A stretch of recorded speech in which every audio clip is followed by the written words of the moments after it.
Zen 5 got announced, and you know what that means, right? It's time to get rid of all the Intel CPUs.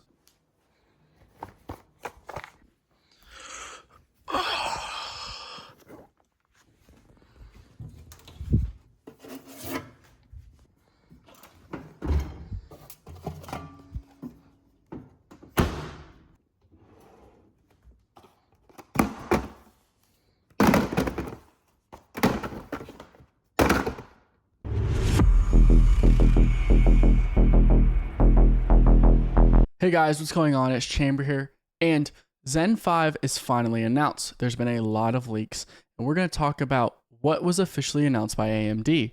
These CPUs look very, very interesting to me. I think that these can either be a massive leap or a massive fail, no in between. So to start off, let's just look straight at the 9950X. This is kind of what their main one is. So comparing it against a 7950X, it is about the same clock speed. Basically everything is the same, which means they are relying on the IPC improvements. We're going to talk about IPC improvements the same, but clock speed is the same. Obviously, clock speed isn't everything. So for example, if you have, I don't know, let's say both CPUs run at 5 gigahertz, but one has 20% IPC, it's going to be faster. So clock speed is not everything. So just because it's the same clock speed doesn't mean it's going to perform the same. The 9900X and the 9600X, I'm not a fan of. I've said this before for like years. I'm not a fan of the 6-core CCDs because they tend to perform worse. So if you are getting one of these CPUs, think about picking up the 9950X or the 9700X. Those are all that you should get just because of the 8 cores, and they're going to perform better in gaming. Speaking of the 9700X, it does have about a 5.4 gigahertz. It has a 100 megahertz boost. The 7700X has 5.4. This is 5.5. So you're getting 100 megahertz. So that is hopefully going to be a little bit of a boost for you guys. And it is pretty low wattage at 65 watts. 9950X at 170 watts. These CPUs are not efficient. The 16 cores, I'm going to be like completely straight with you. Like the 7950X can literally pull the same amount as a 14900K in gaming. So if you care about power draw, the 9950X is not for you. Stay on X3D. Get a 9700X. One of those two. That's it. But looking at the actual IPC improvements. So I'm not a productivity person. I play games. So that's what we're going to talk about here mostly. Comparing the 9950X against a 14900K is very, very interesting. So you were getting 4% in Borderlands 3, which is like fine. Look, the games that really do matter, in my opinion, Cyberpunk 2077, 13%. This all depends on what settings they use. They did not publish settings. Dota 2 is a very CPU-bound game, so being 17% faster, I am very much impressed with. I don't believe this game is very much an AMD-optimized title, though. Unlike Horizon Zero Dawn, Horizon Zero Dawn is 100%, it's a port from a console, so it gets that really high AMD performance. Consoles are made with AMD, so this is going to perform better on AMD all of the time. Typical with a lot of ports, actually. Most of the time. Kind of depends. But this game, AMD based. So looking at the IPC improvements, depending on anything, let's look at the games. So this is against Zen 4. We don't know like what Zen 4. I'm guessing just the normal products. So like 9950X, 7950X, and let's just say for that, for League of Legends, you're getting 21% better.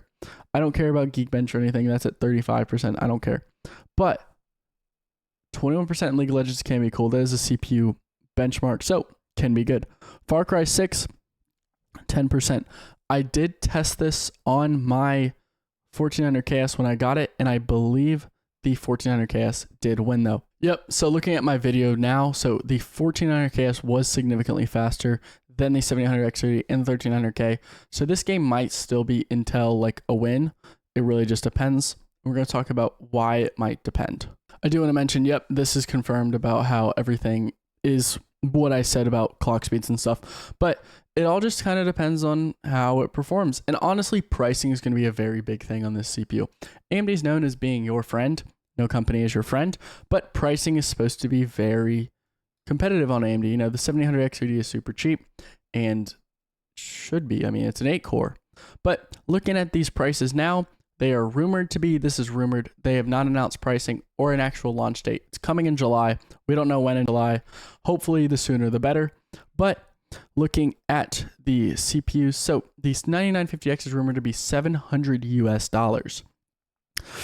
That's pretty expensive. I mean, comparing it especially to like the 1400 KS is $650 on Amazon. Like, it is on sale right now for $50 off the MSRP on Amazon. So it's pretty cheap now compared to a 9950X.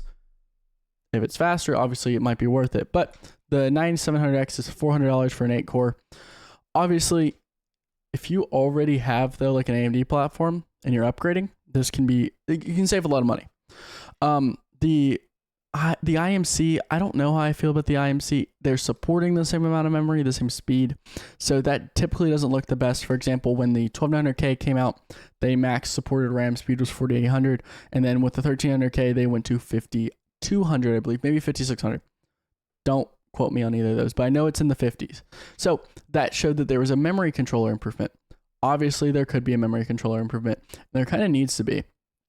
The non-X3D parts are very memory bound, and the faster your memory is, the better. So if we can get some high quality RAM speeds out of this, I'm going to be much more impressed.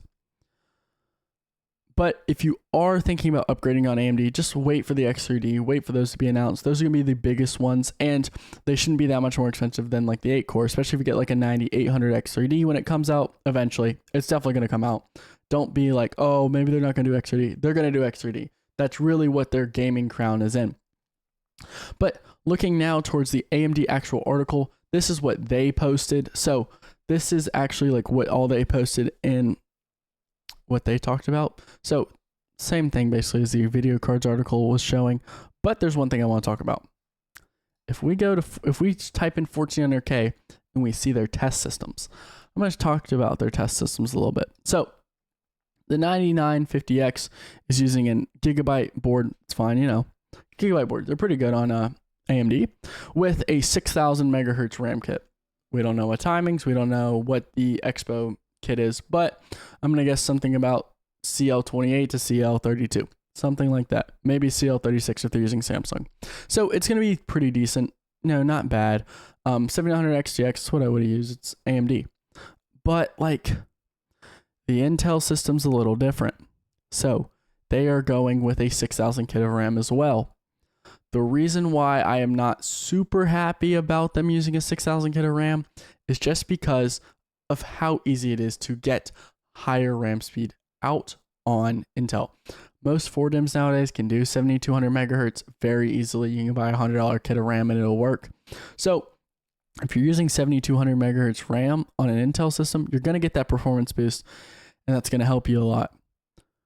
I get they want to make it equal, and obviously, just remember, guys, these are AMD's benchmarks themselves. These are first-party benchmarks.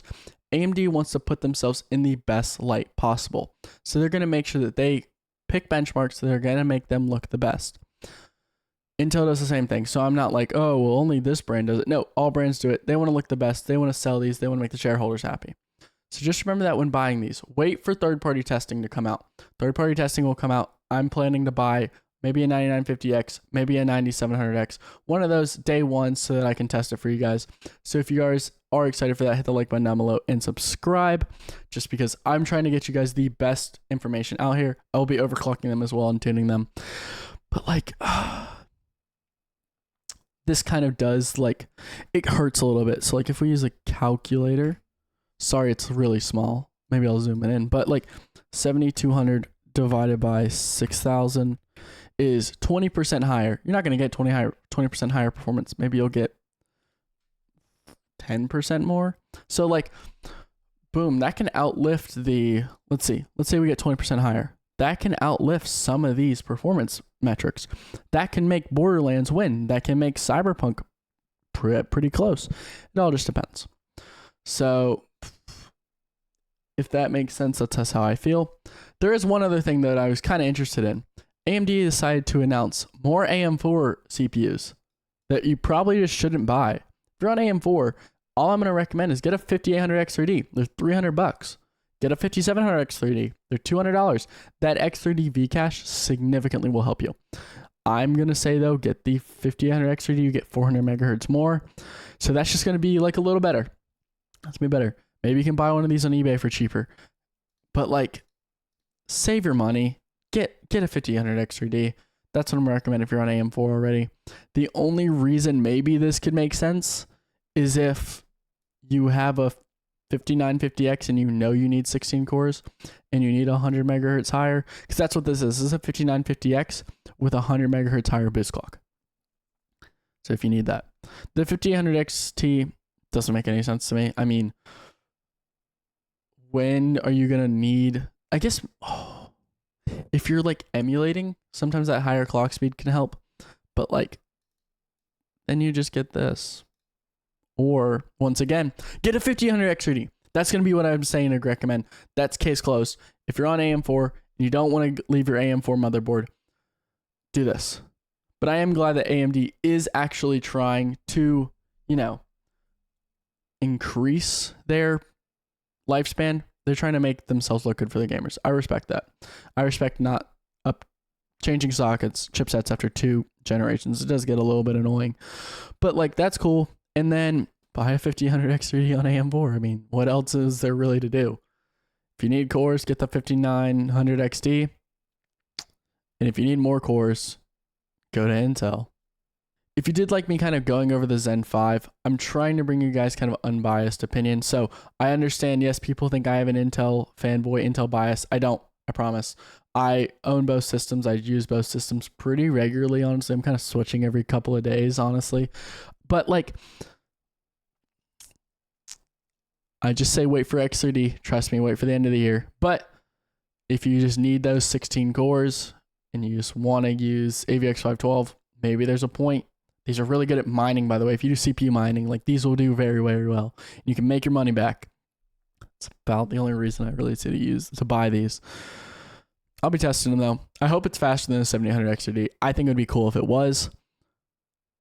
Yeah. If you guys did enjoy, hit the like button down below. Subscribe. If you want to join the community, Discord link is down below. Join soon. I will see you guys later. Peace.